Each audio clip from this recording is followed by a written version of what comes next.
በቢሊዮን የሚቆጠር ሀብት፣ ስኬትና ዝና የሰው ልጅን አይን ሊያሳውሩት ይችላሉን?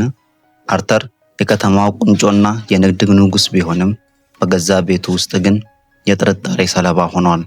ሚስቱ ቫኒሳ በየሳምንቱ ማክሰኞ በድብቅ የምታደርገው ጉዞ አርተርን አንድ የማይታመን ውሳኔ ላይ እንዲደርስ አስገደደው።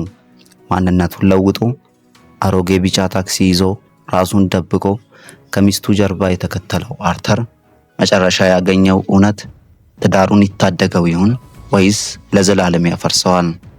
ትርፍን እንጂ ዋጋን የማያይ ሰው እውር ነው የሚለው የአባቱ መራር ትምህርት ዛሬ በተግባር ሊፈተን ነው።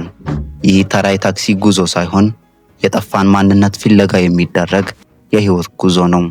እስከ መጨረሻው አብራችሁን ቆዩም። ወደዚህ ድንቅ ታሪክ ከመግባታችን በፊት ቪዲዮ ላይክ በማድረግ እንዲሁም እንደዚህ አይነት ድንቅ ታሪኮች በየጊዜው እንዲደርሳችሁ ሰብስክራይብ በማድረግ ቤተሰብ ይሁኑ።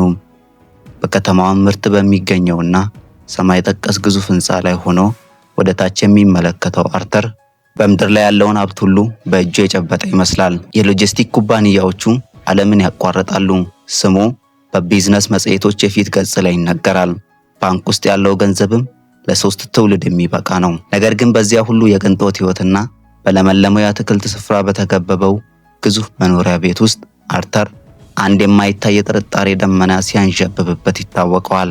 በተለይም ባለፉት ጥቂት ሳምንታት ውስጥ ሚስቱ ቫኒሳ የምታሳየው ሁኔታ እረፍት ነስቶታል። ቫኒሳ ሁልጊዜ ማክሰኞ በ8 ሰዓት ወደ ስፖርት ቤት እሄዳለሁ ብላ ትወጣለች።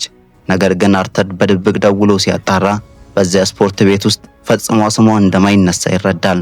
በልቡ ውስጥ ያለው የጥርጣሬ እሳት ይበልጥ ተቀጣጠለ። ለምን ተዋሸኛለች? ምን እየደበቀችኝ ነው? የሚለው ጥያቄዎች በአእምሮ ውስጥ እንደ ማዕበል ይናወጡ ጀመር። ይህ ምስጢር ለመፍታት ደግሞ አንድ እብደት የሚመስል ግን ደግሞ እውነትን የሚያወጣ እቅድ ያወጣን። አርተር ማንነቱን ሙሉ በሙሉ ለመለወጥ ወሰነ። ውድ የሆኑትን የጣሊያን ልብሶች አውልቆ በአሮጌና ቀለም በለቀቀ የካሬ ሸሚዝ ተካቸው። ለሳምንታት ያልተላጨው ጺሙ ፊቱን ወርሶታል። አሮጌ ኮፍያውን እስከ አይኑ ድረስ ደፍቶ ጥቁር መነጽር አድርጎ ራሱን ወደ ተራ የታክሲ ሹፌርነት ለወጠ። አሮጌ ቢጫ ታክሲ ተከራይቶም በታክሲው መተግበሪያ በኩል ከቤቱ ጥቂት እርምጃዎች ርቆ በመጠበቅ ጀመረ። ያሰበው አልቀረም። ቫኒሳ የታክሲ ጥሪን ታደርጋለች። አርተር እየተንቀጠቀጠ ጥሪዋን ይቀበላል። ቫኒሳ ወደ መኪናው ስትገባ ሹፌሩ የገዛ ባለቤቷ መሆኑን ቅንጣት ታህል አልተጠራጠረችም። በመስታወት በኩል እያያት ወደ አይሲ መንገድ 14 ጉዞውን ሲጀምር አርተር በልቡ ይህ የድሆች መንደር እኮ ነው፣ እዚህ ምን ልታደርግ ትሄዳለች እያለ ራሱን በቁጭት ይጠይቅ ነበር። ዝናቡም የመኪናው መስታወት ላይ በኃይል ያርፋል። መንገዱ በጭጋግ ተውጦ ሳለ ቫኒሳ በስልክ ከአንዲት ዶና ፒያዳ ከምትባል አሮጊት ጋር የምታደርገውን ንግግር አርተር ይሰማ ነበር። ቫኒሳ ድምጿ በደግነትና በርህራሄ ተሞልቶ ነበር። ዶና የመጣውልሽ ዛሬ አርተር አልመጣም፣ ግን እኔ መድኃኒቱንና ለእራት የሚሆን ጥራጥሬዎችን ይዤልሻለሁ ስትል አርተር ደነገጠ። መኪናው በጭቃማው መንገድ አልፋ አንዲት አሮጌና ግድግዳዎቿ በሳር የተሸፈነ ቤት ጋር ስትቆም ቫኒሳ ወርዳ ወደ ቤቱ ትገባለች። አርተርም መኪናውን ጥግ አስይዞ በድብቅ ይከተላታል። በቤት ውስጥ ያለው ትዕይንት ግን እርሱ ከገመተው የክህደት ታሪክ ፍጹም የተለየና የሰውን ሕሊና የሚነካ ነበር። ቫኒሳ በየሳምንቱ የምትመጣው ያቺን አይነ ስውርና አቅመ ደካማ አሮጊት ለመርዳት ነበር። ቤቱን ታጸዳለች፣ ልብሶቿን ታጥባለች፣ ምግብ አብስላ አሮጊቷን ትመግባታለች። ከሁሉ በላይ አርተርን ልቡን የሰበረው ግን ቫኒሳ ለአሮጊቷ የምታደርገው ቃል ነበር።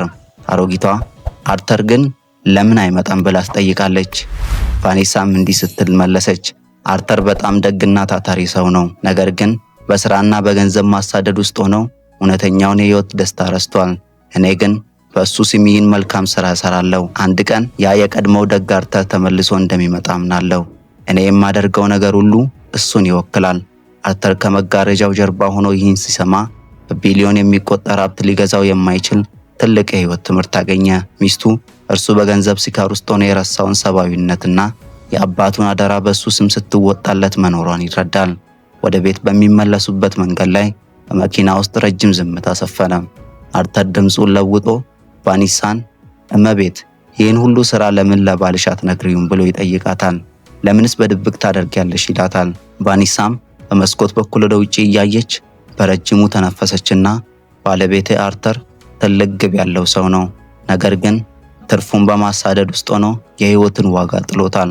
አባቱ ሲኦ ዊልሰን ትርፍን እንጂ ዋጋን የማያይ ሰው እውር ነው ይሉት ነበር። እኔ ደግሞ እሱን ስለማፈቅረውና ስለማከብረው ያቺን የጠፋች ነፍሱን ፍለጋ ነው ይህን ሁሉ ማደርገው። እርሱ ባያውቀውም ይህ ደግነቱ ፈጣሪ ዘንድ እንዲቆጠርለት እፈልጋለሁ ስትለው የአርተር ትዕግስት ተሟጠጠ። መኪናውን ከቤታቸው ግቢ ውስጥ አቆሞ ኮፍያውንና መነጽሩን አወለቀ። ቫኒሳ በድንጋጤና ባለማመን ደነዘዘች። አርተር በእንባ በታጀበ ድምፅ ቫኒሳ፣ ዛሬ ነው አይኖቼ የተከፈቱት። ሀብት ማለት በባንክ ውስጥ ያለው ቁጥር ሳይሆን በልብ ውስጥ ያለው ርህራሄ መሆኑን አስተምረሽኛል አላት።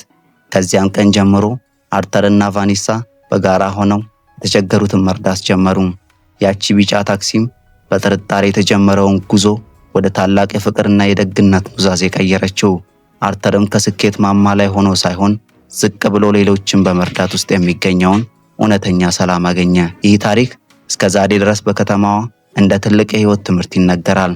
ገንዘብ ህይወትን ሊያቀል ይችላል፣ ፍቅርና ደግነት ግን የህይወትን ትርጉም ይሰጣሉ። ስለተከታተላችሁ እናመሰግናለን። ሌላ ቪዲዮ እስክንገናኝ ቻናላችንን ሰብስክራይብ በማድረግ ቤተሰብ ይሁኑ።